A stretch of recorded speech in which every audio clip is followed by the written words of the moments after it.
आज Doubtnut app download करें। Doubtnut पर अपने सभी गणित, रसायन विज्ञान, भौतिक विज्ञान और जीव विज्ञान के डाउट्स का करो सफाया। बस प्रश्न की फोटो खींचो, एक ही प्रश्न को क्रॉप करो और तुरंत वीडियो सोल्यूशन पाओ। अभी डाउनलोड करें। हेलो दोस्तों, हमारे पास एक प्रश्न है जिसमें पूछा गया है विस्पंद तभी उत्पन्न होते हैं जबकि दोनों ध्वनि स्रोत विकल्प दिया गया है ए की आवृत्तियां समान हो, बी दिया गया है कि आवृत्तियां लगभग समान हो, सी दिया गया है से उत्पन्न तरंगों की कला समान है और डी के आयाम लगभग समान हो। तो आइए हम विस्पंद की घटना को एक चित्र के माध्यम से समझेंगे कि किस प्रकार हमें विस्पंद प्राप्त होता है। तो दोस्तों, हमने इस चित्र में विस्पंदों का बनना को दर्शाया है। तो विस्पंद की घटना किस प्रकार बनती है?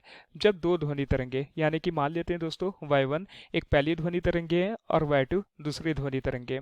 तो हम विस्पंद की घटना बनने के लिए क्या करते हैं, दोनों ध्वनि तरंगों की आवृत्ति में हम थोड़ा सा परिवर्तन कर देते हैं, यानी कि बहुत ही हल्का सा परिवर्तन।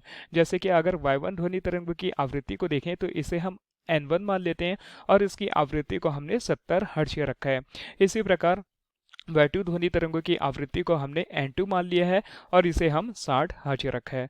तो विस्पंद की घटना क्या होती है दोस्तों, जब किसी माध्यम में लगभग समान आवृत्ति की दो ध्वनि तरंगे, यानी कि मान लेते हैं ये आसपास का माध्यम होगा और लगभग समान आवृत्ति, यानी कि दोनों की आवृत्ति में हम हल्का सा परिवर्तन करते हैं। ठीक है, तो दोनों ध्वनि तरंगे एक साथ एक ही दिशा में चलती है। तो हम देख रहे हैं कि दोनों ध्वनि तरंगे हैं, यह भी इस दिशा की ओर आगे बढ़ रही है। ठीक है, और ये ध्वनि तरंगे भी हमें इस दिशा की ओर आगे बढ़ रही है। तो हम बोल सकते हैं कि जब ये दोनों ध्वनि तरंगे एक साथ एक ही दिशा में आगे चलती है तो इनके अध्यारोपण के फलस्वरूप यानी कि ये माध्यम के किसी बिंदु पर एक दूसरे पर मिलेगी, यानी कि जब ये एक दूसरे से मिल जाएगी या अध्यारोपित हो जाएगी तो हम बोल सकते हैं कि किसी बिंदु पर ध्वनि की तीव्रता एकांतर क्रम में बढ़ती या घटती रहती है। यानी कि जो हमें नई तरंगे प्राप्त होगी, इसकी तीव्रता यानी कि इस ध्वनि तरंग की तीव्रता हमें एकांतर क्रम में घटती बढ़ती दिखाई दे रही है। जैसे कि अगर इस चित्र में देखें तो कहीं पर हमें आयाम पर अधिकतम प्राप्त हो रहा है, कहीं पर न्यूनतम प्राप्त हो रहा है। तो इस प्रकार हम बोल सकते हैं कि ध्वनि की तीव्रता में होने वाले इस क्रमिक उतार चढ़ाव को ही विस्पंद कहते हैं।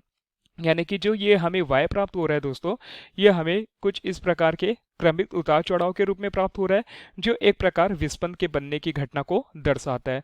तो हमने जाना कि विस्पंद की घटना में क्या होना चाहिए कि दोनों ध्वनि तरंग की आवृत्तियां लगभग समान होनी चाहिए, एकदम समान नहीं होनी चाहिए। तो विकल्प के अनुसार अगर पहले हम देखें, पहले दिया गया दोनों ध्वनि तरंग की आवृत्तियां समान हो, यह विकल्प हमारे लिए गलत होगा। बी दिया गया है कि दोनों ध्वनि तरंगों की आवृत्तियां लगभग समान हो, तो यह विकल्प हमारे लिए सही होगा।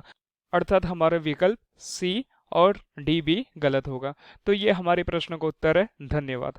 कक्षा 6 से 12वीं से लेकर नीट, IIT, JEE वो एडवांस के लेवल तक 1 करोड़ से ज्यादा छात्रों का भरोसा। आज ही डाउनलोड करें डाउटनेट ऐप या व्हाट्सएप करें अपने सारे डाउट्स 8400 400 400 पर।